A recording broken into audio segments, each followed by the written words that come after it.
क्रांती news, आवाज सर्वसामान्यांचा। Nashik road railway station उपनगर पोलीस ठाणे हद्दीत गुंडाविरोधी पथक गस्त घालत असताना मिळालेल्या गुप्त माहितीच्या आधारे रिक्षा चालक संजय जाधव पोलिसांना गुंगारा देऊन फरार होत होता अशी माहिती मिळाली। सदरची माहिती वरिष्ठांना देऊन त्यांच्या मार्गदर्शनाखाली गुंडाविरोधी पथकाने 2 दिवस सतत नाशिक रोड रेल्वे स्टेशन परिसर देवळाली कॅम्प भागात संशयित इसमाची अधिक माहिती काढून शोध घेत असताना 13 जून 2024 रोजी देवळाली कॅम्प भागात संजय जाधव हा इसम मिळून आला। त्यास सापळा रचून ताब्यात घेऊन त्याची कसून चौकशी केली असता त्याने नाव सुशील उर्फ गोरख रामबुल बेद, वय 37 वर्ष, राहणार देवळाली कॅम्प नाशिक असे सांगितल्याने त्याची नाशिक परिसरातील सर्व पोलीस स्टेशनच्या रेकॉर्डवरील माहिती काढली असता सदर इसम हा नाशिक रोड पोलीस ठाण्यात 19 जानेवारी 2023 रोजी दाखल असलेल्या गुन्ह्यातील फिर्यादी सोनसिंग शिकलकर व साक्षीदार अमोल सिंग शिकलकर यांना आरोपी शंकर चावरिया, शुभम चावरिया व गोरख बेद यांनी नाशिक रोड येथे जुन्या भांडणाची कुरापत काढून जीवे ठार मारण्याच्या उद्देशाने तलवार व लोखंडी रॉडने डोक्यात मारहाण केली म्हणून गुन्हा दाखल होता। गुन्हा दाखल झाल्यापासून आरोपी सुशील उर्फ गोरख रामबुल बेद हा आपले स्वतःचे अस्तित्व लपून फरार होत होता। गुंडाविरोधी पथकाने त्यास ताब्यात घेऊन पुढील कारवाई कामी नाशिक रोड पोलीस ठाणे येथे ताब्यात दिले आहे।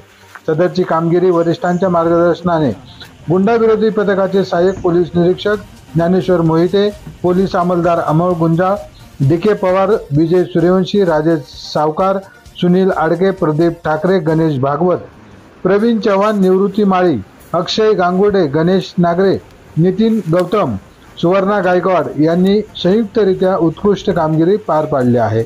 महाराष्ट्र क्रांती न्यूज साठी क्राइम रिपोर्टर संजय हिरे, नाशिक।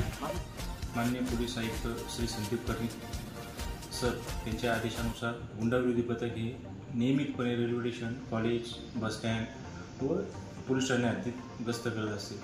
त्यानुसार दिनांक 11/6/2024 रोजी नाशिक रोड रेल्वे स्टेशन येथे गुंडाविरोधी पथकाचे अंमलदार गस्त करत असताना त्यांना माहिती मिळाली की संजय जाधव नामक रिक्षा चालक हा पोलिसांची गाडी पाहताच किंवा पोलीस दिसताच हा संशयितरित्या निघून जातो। त्यानुसार आम्ही पोलीस अंमलदार प्रवीण चव्हाण व गणेश भागवत यांना आदेश दिला की तुम्ही संजय जाधव या इसमाचा शोध घ्या आणि त्याच्या हालचालीवर लक्ष ठेवा। आज रोजी तो संजय जाधव इसम हा देवळाली कॅम्प परिसरात राहत असल्याची माहिती मिळाल्याने आम्ही तात्काळ सदरची माहिती DCP क्राईम श्री प्रशांत बच्चाव सर व ACP crime Shri Sandeep Mitke sir यांना देऊन त्यांच्या मार्गदर्शनाखाली संजय जाधव या इसमास देवळाली कॅम्प परिसरातून ताब्यात घेतले। त्यास कार्यालयामध्ये आणून विचारपूस करता त्याचे नाव सुशील गोरख रामबुल बेद, वय 37 वर्ष असे समजून आले।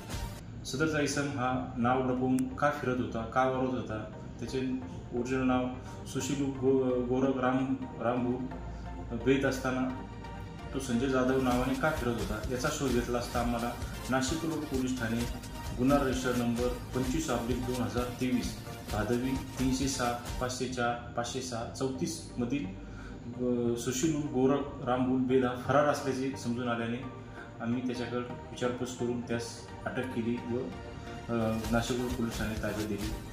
माननीय पोलीस आयुक्त श्री संदीप कर्णिक सर यांनी गुंडाविरोधी पथकाला जो टास्क दिलेला आहे रेल्वे स्टेशन, बस स्टँड व कॉलेज व परिसरात गस्त करण्याबाबत यामध्ये आम्हाला हा 1.5 वर्षापासून फरार असलेला आरोपी मिळून आला आहे।